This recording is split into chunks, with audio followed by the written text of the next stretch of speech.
Once upon a time in Hollywood. Where fame once shined, and shadows still whisper. Where fame meets fate.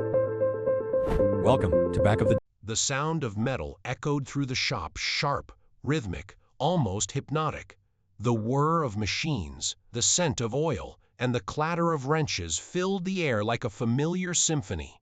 But beneath that noise, something inside Aaron Kaufman had gone silent. His hands still moved with precision. His eyes still studied every curve of the car before him, yet his mind felt distant somewhere far beyond the walls of Gas Monkey Garage. For years, this place had been his home, his dream, and his identity. But now, it felt more like a cage. There's a strange kind of exhaustion that doesn't come from lack of sleep, but from losing the part of yourself that used to love what you do. And for Aaron, that exhaustion had been building for months. The deadlines, the cameras, the constant pressure to perform it had turned his passion into performance.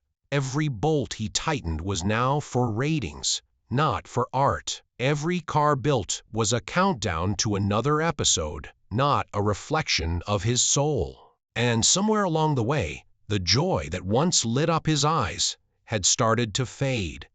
He remembered the early days long before the fame, when he and Richard Rawlings worked side by side, two friends with a dream, turning wrecks into wonders. Back then, every car was a story, every challenge a chance to prove themselves. The world was smaller, simpler, purer, but success has a way of changing everything. With the launch of Fast and Loud, their little garage became a global stage. Fans poured in, money followed, and suddenly, what was once about craftsmanship became a constant race for spectacle. Aaron was never one for fame. He wasn't built for the spotlight or the sound bites. He was the quiet genius, the guy who spoke through his work. But when the show became bigger than the builds, he started to feel invisible in his own creation. The more popular Fast and Loud grew, the more he felt disconnected from the soul of what he'd helped build. And though he smiled for the cameras, inside he was fighting a quiet war, a battle between the man he was and the man the world now expected him to be. The tension between him and Richard had grown quietly but steadily. Richard was the showman, the businessman, the face of Gas Monkey. Aaron was the artist, the craftsman, the heart. Their differences, once complementary, had begun to clash. Richard wanted faster builds, more drama, more money. Aaron wanted more meaning, more time, more authenticity. What started as creative disagreements soon became emotional distance. And when you share a dream with someone, that kind of distance cuts deep. One night, after a particularly tense shoot, Aaron sat alone in the shop. The cameras had gone, the crew had packed up, and the silence was deafening.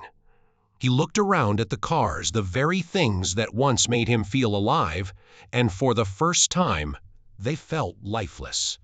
He realized that he wasn't building for himself anymore. He was building for a machine that demanded constant motion, no matter the cost.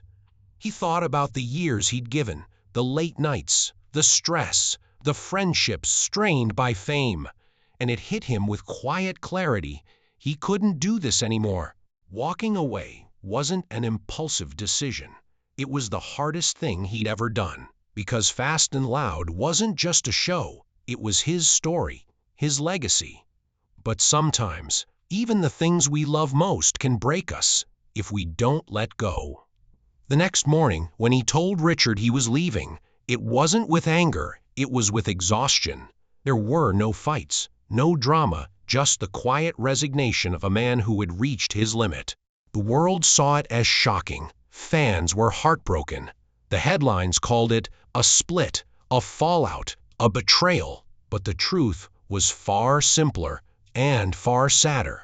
Aaron didn't leave Fast and Loud because of ego or fame. He left because his soul couldn't take the noise anymore. He left because he'd lost the thing that had once given him purpose. And sometimes the bravest thing a person can do is walk away from what everyone else thinks is success.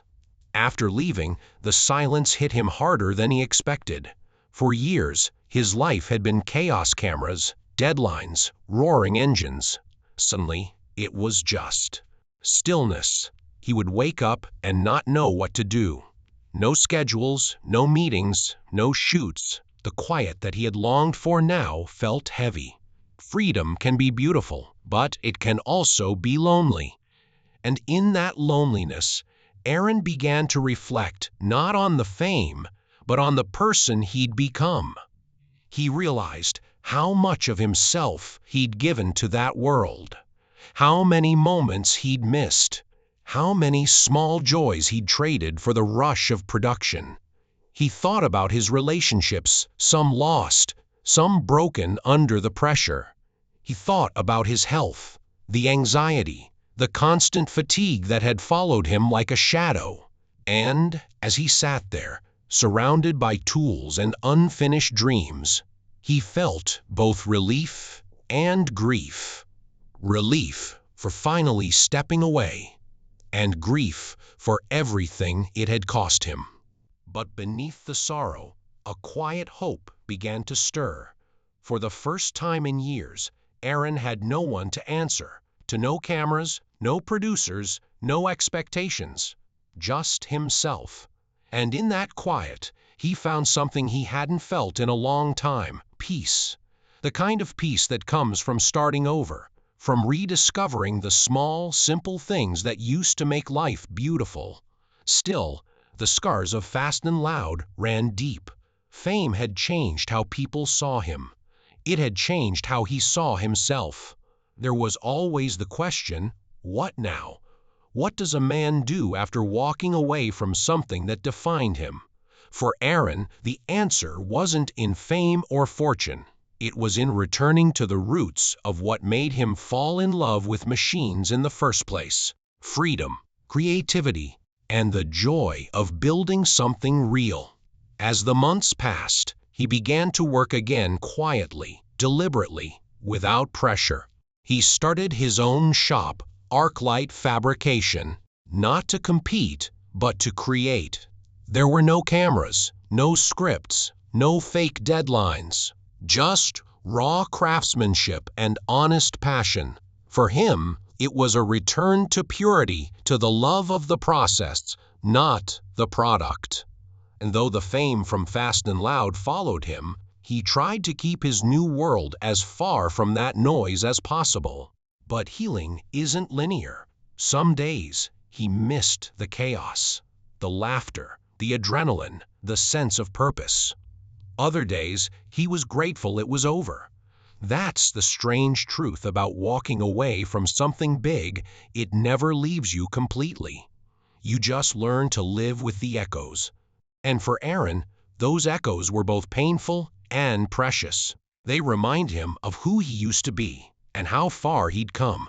He knew the world would never fully understand why he left. Most people only saw the success, the cars, the fame, the money. They didn't see the burnout, the disconnection, the quiet sadness behind the smile. But that's the part of the story that matters most. Because behind every headline about what really happened, there's a human being just trying to find peace in a world that doesn't stop spinning.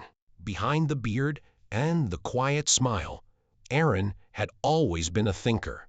He wrestled with ideas about purpose, creativity, and balance. For years, he had poured all of himself into work, believing that success meant motion, that if he kept building, he'd find meaning. But now, in the calm that followed his departure, he began to understand something else. Meaning doesn't always come from achievement. Sometimes it comes from stillness, from simply being enough without having to prove it. He spent more time outdoors, away from garages and glare. He reconnected with people who knew him before the fame, the ones who didn't care about TV or engines, only about him. He learned to slow down, to listen to silence, to appreciate the quiet moments that life offers when you finally stop chasing. For the first time in decades, he was living life at his own speed. But even as he healed, there were days the old ghosts would return. The anxiety that had built up from years of production still lingered. The perfectionism, the self-doubt, the inner critic that whispered he wasn't doing enough, they never completely disappeared. They just softened with time. That's the hidden cost of living in the public eye. Even when you step away, part of you is still performing, still trying to measure up to the version the world once adored. Yet Aaron wasn't bitter. He knew the show had changed his life. It had opened doors, inspired millions, and showcased his gift to the world. But he also knew that no amount of fame could replace peace of mind. And peace, he learned, comes from authenticity, from doing what you love, not what you're expected to do. As years passed, Aaron's new journey took shape quietly. Arclight Fabrication became known not for spectacle, but for integrity. He built trucks that were both functional and soulful, blending modern precision with old-school heart. He didn't chase headlines. He built relationships with his crew, his clients, and himself. The satisfaction of seeing a finished build no longer came with a camera flash.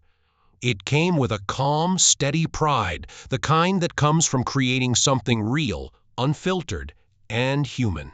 In interviews, when asked if he'd ever return to Fast and Loud, he always answered honestly, but gently. He didn't dismiss it or deny it. He just said that chapter was over. "We had our time," he once said softly, "but I needed to find out who I was outside of all that." Those words carried the weight of experience, spoken like a man who had lived through both sides of success. He often compared his journey to rebuilding a car. Sometimes he said, "You have to take everything apart to see what's still worth keeping." That's what leaving Fast and Loud had done for him. It stripped him down to the frame, forced him to face his fears, and reminded him why he fell in love with creation in the first place. But perhaps the most powerful part of Aaron's story isn't what he built, it's what he learned. He learned that passion without balance can destroy you, that ambition without peace becomes a burden, and that sometimes the most courageous thing you can do isn't to keep going, it's to stop, to step back, to breathe. As the years passed, the noise around his departure began to fade. Fans stopped asking why he left and started appreciating what he stood for. He became something of a symbol, not of rebellion, but of authenticity, of a man who chose peace over pressure, craft over cameras. His story resonated with anyone who's ever felt trapped by their own success, anyone who's ever loved something so much that it started to hurt. Now, at this stage in his life, Aaron's days are quieter. His beard is a little grayer, his pace slower, but the spark in his eyes, the one that once lit every project, is back. He spends his time doing what he loves, surrounded by machines that tell stories only he can hear. There's a stillness in him now, a sense of acceptance that comes from making peace with the past. He's no longer chasing greatness, he's living it, quietly, on his own terms. And that, perhaps, is the real success story. Not the fame, not the fortune, not the TV deals, but the man behind the beard, the craftsman who walked away from the noise to find the music within himself again. As the sun sets over his workshop, the hum of the engine fades into the distance. The camera isn't rolling. There's no applause, no lights, no script. Just Aaron, standing in the quiet glow of the fading light, wiping the grease from his hands and smiling softly. The world may remember him for fast and loud, but those who truly understand will remember him for this, for the quiet courage it takes to walk away from everything and rebuild your life piece by piece. Because in the end, Aaron Kaufman's story isn't just about cars. It's about humanity. It's about a man who found himself not in success, but in solitude. And though the world may call it a tragedy, it's really a story of rebirth, a reminder that sometimes the loudest triumphs are born in silence.